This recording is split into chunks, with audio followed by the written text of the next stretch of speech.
नमस्कार। शोध की इस रोचक यात्रा में पुनः आपका स्वागत है। आज हम अनुसंधान की भाषा के दूसरे वीडियो में हैं, जिसमें हम टाइप्स ऑफ रिसर्च स्टडीज़ या अनुसंधान अध्ययन के प्रकार के बारे में चर्चा करेंगे। क्या हम विभिन्न प्रकार के अनुसंधान पद्धतियों या टाइप्स की चर्चा करने जा रहे हैं, या एक ही शोध के में आने वाले अनुसंधान के विभिन्न चरणों के चर्चा करने जा रहे हैं? आइए इस वीडियो से समझने की कोशिश करते हैं। वैसे तो अनुसंधान या शोध के कई प्रकार होते हैं, तो कई प्रकार से हम लोग इसको की चर्चा करेंगे भी आने वाले वीडियो में। लेकिन दुनिया के समस्त शोधों को तीन बुनियादी रूप में देखकर समझा जा सकता है। एक, जिसमें आपका उद्देश्य वर्णन करना होता है या डिस्क्राइब करना। तो जब आप वर्णन करने में इच्छुक हैं तो आपका जो रिसर्च है वो डिस्क्रिप्टिव है। क्या है इसको आप जानना चाहते हैं। तो चाहे वो फिर किसी देश काल की परिस्थितियां हों, उनका वर्णन करना, समाज की परिस्थितियों का वर्णन करना, क्या चैलेंजेस हैं, क्या चुनौतियां हैं, क्या भाव है, ठीक। तो शहरों में रहने वाले लोगों की समस्याएं क्या हैं, तो किसी समय विशेष की बात हो रही है। तो समय वर्णनात्मक शोध में अगर आप देखें तो पीछे का जो समय है वो कांस्टेंट बना रहता है, और किसी दिए हुए समय पर आप ये जानना चाहते हैं कि अभी क्या है। जैसे भारतीय जनमानस का आने वाले चुनावों में जो लोकसभा के इलेक्शंस होंगे, उसमें कितने प्रतिशत भारतीय या क्या अनुपात होगा कि भारतीय सत्ताधारी दल को ही वोट करेंगे या विपक्ष को चुनेंगे। ये निश्चित एक अंक तक आपको ले जाएगा, एक नंबर तक होगा।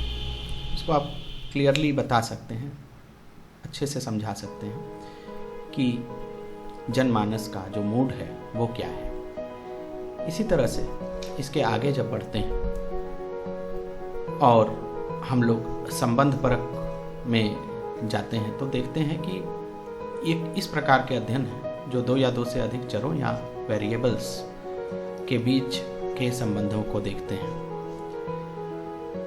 वेरिएबल्स के बीच के संबंधों को देखना, जैसे कि यहाँ पर हमने ये तो देखने की कोशिश की कि किस अनुपात में सत्ताधारी पक्ष या विपक्ष को वोट देंगे। अब अगर हम इसी अध्ययन में ये देखना चाहें कि क्या लिंग या जेंडर कि अपनी कुछ वरीयता है किसी एक पक्ष को चुनने में, जैसे ए और बी दो पक्ष हैं, तो क्या हम ये कह सकते हैं कि ए जो है वो पुरुष या मेल्स, इस तरह से हम बांट सकते हैं, ठीक है। क्या हम इसको इस तरह से कह सकते हैं? क्या हमें कुछ इस तरह का पैटर्न दिख रहा है? तो अनुपात के बाद अब हम इसमें और अंदर चले गए और हमने इसको दो वेरिएबल से के बीच संबंध को देखने की कोशिश की कि ये तो ठीक कि हमने इसको बता दिया। अब इसके बाद अगर हम क्या वरीयता को भी इसके साथ जोड़ सकते हैं। तो पहले वेरिएबल क्या था? पहले वेरिएबल सिर्फ था, आपका लक्ष्य था कि आप इसको ठीक ठीक बता दें। फिर उसी के अंदर आप और घुसे और आपने एक और चर को लिया, एक चर लिया वेरिएबल, जिसके ये मेल और फीमेल के रूप में इसको उम्मीदवार की वरीयता से संबंधित है या नहीं है, इसको आप जानने को इच्छुक हुए। तदुपरांत जो तीसरा है वो है कारण अध्ययन। या कॉजल। ये किसी भी जो सामाजिक शोध या सोशल स्टडीज़ पे जो रिसर्च होते हैं तो ज़्यादातर शोध वो कारण अध्ययन या कॉजल होते हैं। इसमें आप ये देखने की कोशिश करते हैं कि एक या अधिक चर, जैसे कि आप कोई कार्यक्रम है या कोई आप प्रक्रिया है, कोई ट्रेनिंग प्रोग्राम है, उसका असर परिणाम चर का कारण बनता है या नहीं, ये हमारी जिज्ञासा होती है। तो यानी कि एक प्लेटफॉर्म पर हम लेकर आते हैं वेरिएबल्स जो कारण बनेंगे और परिणति या रिजल्ट, तो किसी चीज़ का परिणाम क्या होगा, तो परिणाम और कारण, इसको जब हम, बहुत से शोध इसी पे आपको देखने को मिलेंगे। तो अगर हम पिछले वाले